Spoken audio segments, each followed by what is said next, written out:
Hello students, myself Mrs. Kinjal Panchal. I am a teacher in GEMS International School.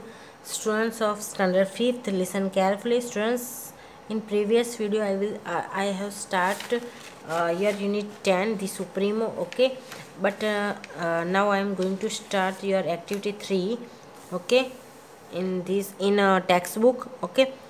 Students activity 3 जो है उसमें poem है वो I have already explained, okay, but answer the following questions are left, okay. So now I am going to start answer the following questions, okay. So listen carefully.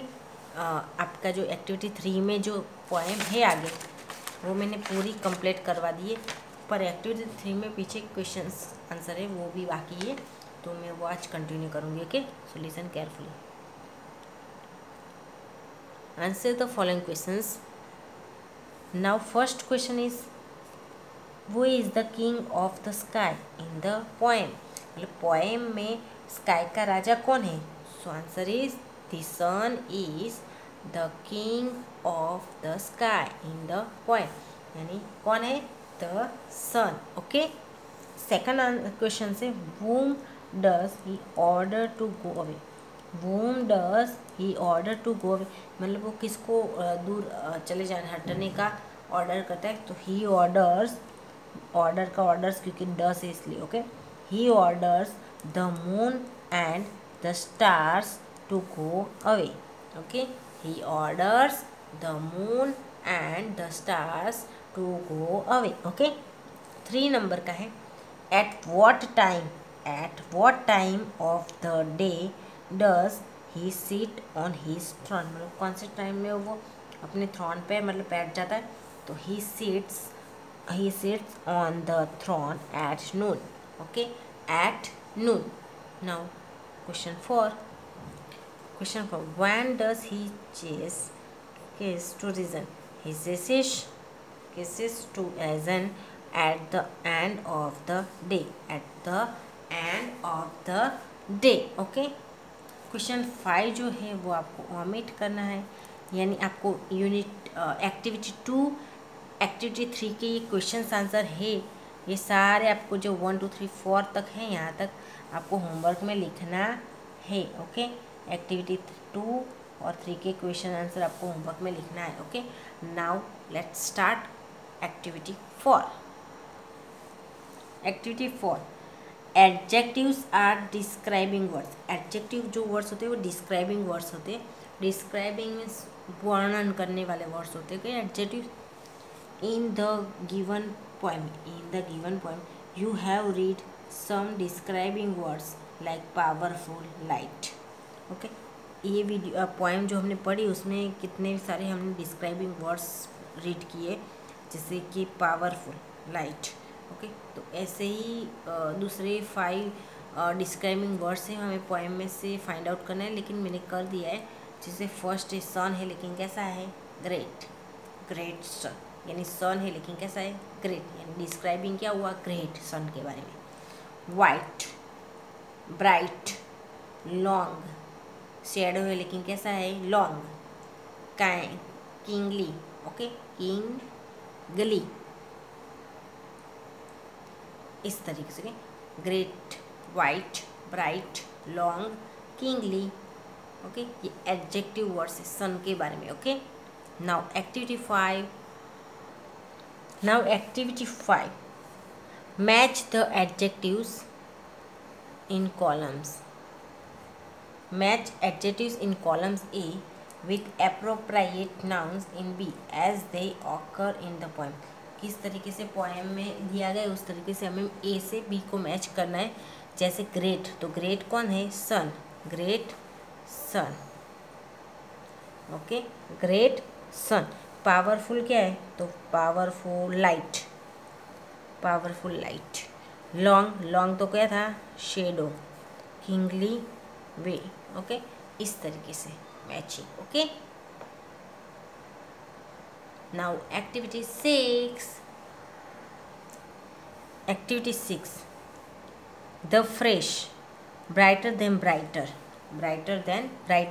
Phrases हमें यहाँ पढ़ना है. Brighter than brighter has been used has been used in the poem to mean extremely bright. It is used for the sun. यानी सन के बारे में, brighter than brighter मतलब सन के लिए यूज़ करें, यानी हमें आंसर क्या मिलेगा, सन. ब्राइटर दे ब्राइटर मतलब sun. Okay. Read the following phrases and associated them with something और समवन यू नो. ओके. यहाँ हमें फ्रेजेस जो है उसको रीड करना है ये वाले, और हमें उसके बारे में लिखना है कि क्या है. ओके. जैसे whiter than whiter, whiter than white यानी वाइट से भी ज़्यादा वाइट क्या है, snow. Whiter than white, white से भी सफ़ेद से भी ज़्यादा सफ़ेद, snow. Colder than cold, colder than cold, ठंड से भी ज़्यादा ठंडा क्या है, आइस. डार्कर देन डार्क यानी अंधेरे से भी ज़्यादा अंधेरा क्या है, night. Night, snow, ice, night. Okay. Kinder than kind, kinder than मतलब सबसे अच्छे से भी अच्छी क्या होती है, मदर यानी माँ. ओके. माँ, mother. Softer than soft, softer than soft, soft से भी ज़्यादा सॉफ्ट क्या है, तो सिल्क. सॉफ्ट से ज़्यादा सॉफ्ट क्या है, सिल्क. फिर swifter than swift, swifter than swift, swifter than swift मतलब कौन है, तो sir tiger. Okay. Nobler than noble, nobler than noble मतलब प्रामाणिक से, नॉबल कौन है, हमारे प्रति नॉबल यानी प्रामाणिक. तो mother and father, mother and father. Okay. Okay. तो whiter than white, snow. Colder than cold, ice. Darker than dark, night. Kinder than kind, mother. Softer than soft, silk. Swifter than swift, tiger. Nobler than noble, mother and father. Okay. Now activity 7. Hello students, activity 7 is, देखो, here are some interesting facts about the sun. यहाँ कुछ सन के बारे में दिया गया है, interesting बातें हैं सन के बारे में. ओके.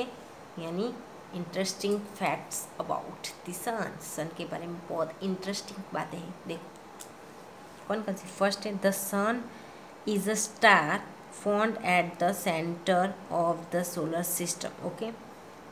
Again I repeat क्योंकि ये बहुत इंपॉर्टेंट है, ये आपको करना भी पड़ेगा बच्चों. ओके. एग्जाम में भी आ सकता है. the sun is a star found at the center of the solar system. यानी सोलर सिस्टम में सेंटर में ही हमें सन एक स्टार है, और जो सोलर सिस्टम के सेंटर में ही रहता है, मिलता है. Okay. It makes up around 99.86% of the solar systems mass. Okay. यानी वो सोलर सिस्टम का जो मास है उसके आसपास अराउंड किसका बनता है, 99.86%. ओके. यानी सन जो है बहुत बड़ा है. ओके. क्योंकि सोलर सिस्टम का जो भी टोला है, सारे प्लैनेट है, स्टार्स है, ओके, उसके आसपास 99.86% के अराउंड वो बनता है, यानी बहुत बड़ा है. एट अराउंड 1,392,000 यानी 2000 है, 92,000, 13 lakh 92 1,03,92,000 kilometres. Okay. Kilometres wide, इतना पड़ा. The sun's diameter is about 110 times wider than the earth. वो अर्थ से भी ज़्यादा कितनी बार टाइम्स 110 टाइम्स सन का डायमीटर है. ओके. यानी अर्थ से कितना बड़ा है. अर्थ तो ऐसा समझो छोटा है बहुत. ये सब पढ़ते हैं ना बच्चों, तो कभी कभी तो शौक हो जाते कि ऐसी सब इंफॉर्मेशन जानने को हमें मिलती है ना, कुछ है ना आपको, तो हम लोग शौक हो जाते कि इतना होता है. थोड़ी देर के लिए तो स्पीचलेस हो जाते हैं. क्योंकि आप देखो ना,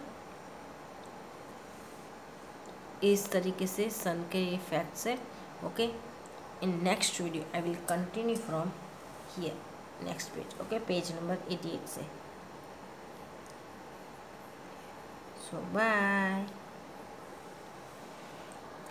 आपको एक्टिविटी 2, एक्टिविटी 3 के जो क्वेश्चन आंसर है वो एक्टिविटी 4, एक्टिविटी 5 और एक्टिविटी 6 जो है आपकी इंग्लिश की नोटबुक में लिखना है होमवर्क में। Okay, 2, 3, 4, 5, 6 activity. Okay, bye.